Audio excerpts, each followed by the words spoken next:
Hi guys, my name is Amanda Heck and I'm your Delight Ball State prayer leader. And this week we're going over week 6 in the Acts book. So this story I think is kind of broken up into 3 aspects of what we can get from Acts 10 through 12. First, we're reading about Cornelius, and Cornelius is a Roman soldier who has found faith in the Lord. He has probably heard some of the Jewish teachings from the people around him, and he's decided that that's something he wants to be a part of too. And so the story starts, he's praying, and the Lord asks him to send some servants to go meet Peter. And Cornelius really kind of has no idea who this Peter guy even is, but he is so expectant in the Lord that he does it anyways. He has no clue what the outcome is going to be. And it just talks how he's so confident in Jesus. And then, so I can relate to that when it's talking about like the confidence. I remember, nope, we're going back up.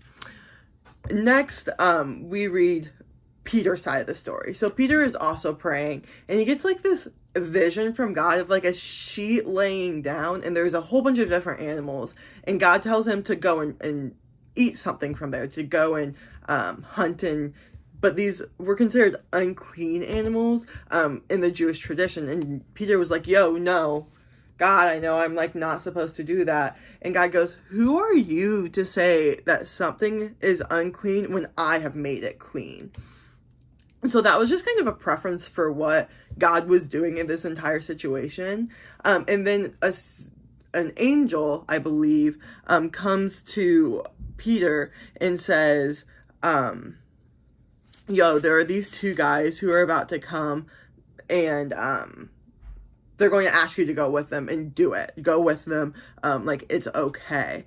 And so first, like, Peter invites them in, which first is like a no, because they're considered unclean, and you don't bring someone who's unclean into your house. But Peter did, and then he went with them to see Cornelius, and there Cornelius told Peter about how he'd been praying to God, and Peter starts preaching, and the Holy Spirit is laid on everyone in that room. So both the Jewish people and the non-Jewish people, which we would call Gentiles. And so this is the first time that this has ever happened, that the Gentiles have gotten the same presence of the Spirit as the Jewish people have.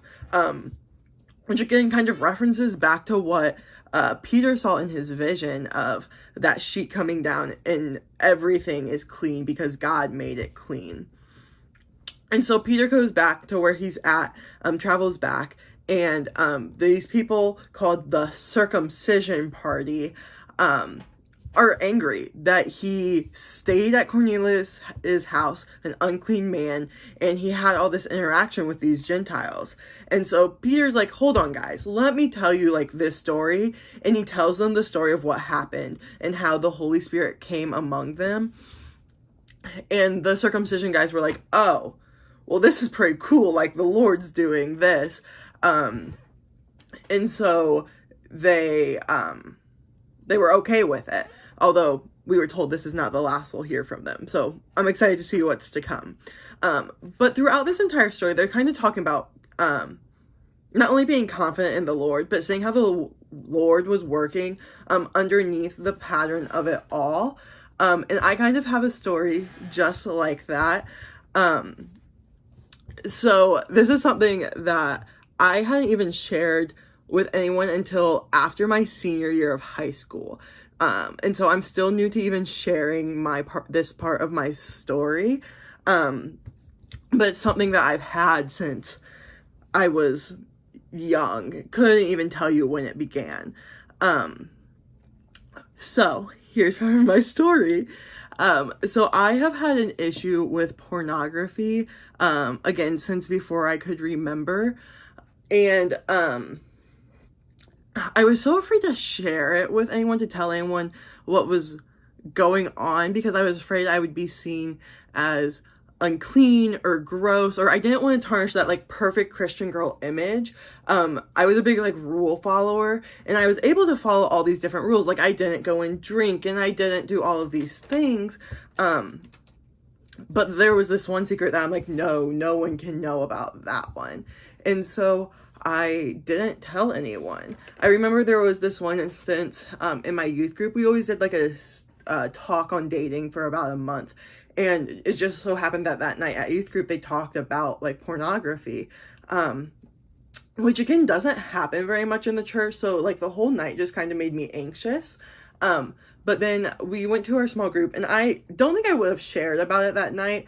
But the next thing that happened definitely made me not want to. But I remember getting into my small group, and these were all girls in my grade. Like these were my friends. I was friends with the girls from church at school too. So it wasn't just like the church girls, like these were my people. And I remember one of them saying, oh, we don't really have to talk about that because no one in here like deals with that. And I was like, oh crap, well, I guess I'm definitely not talking about it now.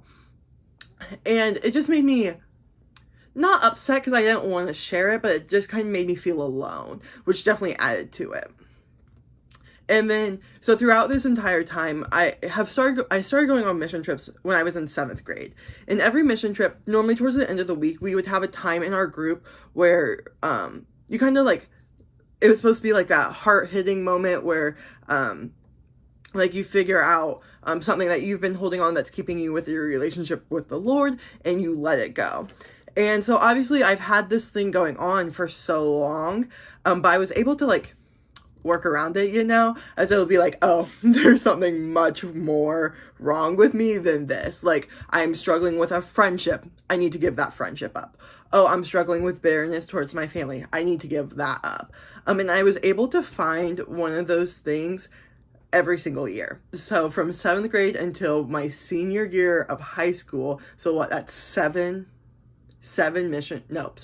mission trips, I was able to hide it. And I was on my last mission trip in my senior year, and I was like, you know what? We're not sharing this either. And because it's my last mission trip, I never have to share this. I never have to talk to anyone about it. It's just something I can deal with on my own. I can fix it by myself. And even like a couple of nights before our last night, we had one of those times, and I was able to figure out something else. I was dealing with this over this, so it's not a big deal. And I thought, look, you're scot-free, like you did it, woohoo, don't have to share it. And then the night came, you know. And so one night the group of, there's only 6 girls on this mission trip, 12 in total, so it was a super small group. And we were all sitting on these bunk beds we were staying at that week, and just sharing stories, things that were going on in our life. And I obviously was avoiding talking about like my issue with porn, so I just didn't share it. And I had this friend who for a little while, she had been talking about how she had felt this like lonely feeling, and my brain goes, why are you lonely? Like, I'm your friend. You have nothing to be lonely about. You're not reaching out to me to like say, hey, like I need someone to hang out with. So like, what are you even talking about? And that night she shared what she felt in that loneliness. And she said it wasn't that she didn't feel like she had friends or anything like that. She had been struggling with porn for a couple of years and felt alone in that struggle. She felt like she had no one to talk to about it. And it was at that moment I was sitting beside her, and I know we've talked about it a couple of times where like your heart starts racing, and for me, like I get really hot, and like it's just the Lord saying it's time. And so it literally felt like the Lord was saying, Amanda, you've ran from this for so long. You have avoid sharing it when I've put it on your heart multiple times. You're not getting away from it this time. Like you need to share this, or else you're going to continually struggle with it. And so that night I shared my secret sin for the first time ever. I told my friend, you know what, like I've been struggling with the same thing. We'd been struggling with the same thing side by side, but neither of us were willing to share it. Neither of us were willing to say, hey, this is what's happening in my life and I can't handle it. And that was just, oh my gosh,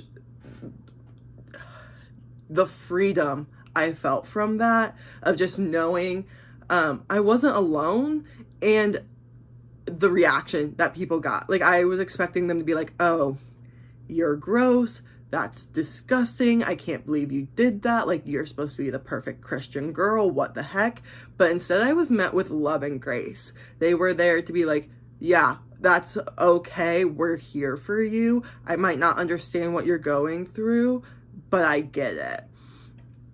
And that was the best reaction I could have gotten, because I was so scared. But since then, I'm not going to say I no longer struggle with this sin. It's still something I battle with every single day. And it's something I highly rely on the Lord to help me with. But it's gotten easier to share it. I have been able to tell all the Delight leaders about it. I was able to share it to some stranger I didn't even know at Cru my freshman year. And all of these other things where I don't feel so much shame in it when I'm with the right people. When I'm with God-fearing women who are there to love and support me, I know it's okay. And it's okay that I'm working with this. And I want you all to know that it's okay if you're dealing with something similar to me, or if you're just dealing with something that you haven't had the courage to share with anyone before. I think so often we're so afraid of what the outcome might be. Cornelius could have been so scared of what God was doing. He could have just said no. He could have said, you know what, I don't even want to try, like, I'm a Gentile, like, I'm not a Jew. But he was confident in the Lord. And through that, he got the Holy Spirit. He became a Christian because of it. And being so confident in the Lord, I was able to share my story and not feel alone. So I definitely want to encourage you guys to open up tonight, to share the things that are going on in your life. It's okay. You're not alone in this, and I guarantee there is someone else in this Delight chapter who is in the same boat as you are.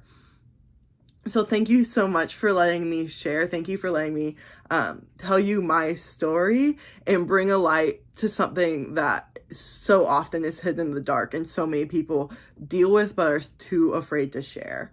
I hope you guys have a great discussion tonight.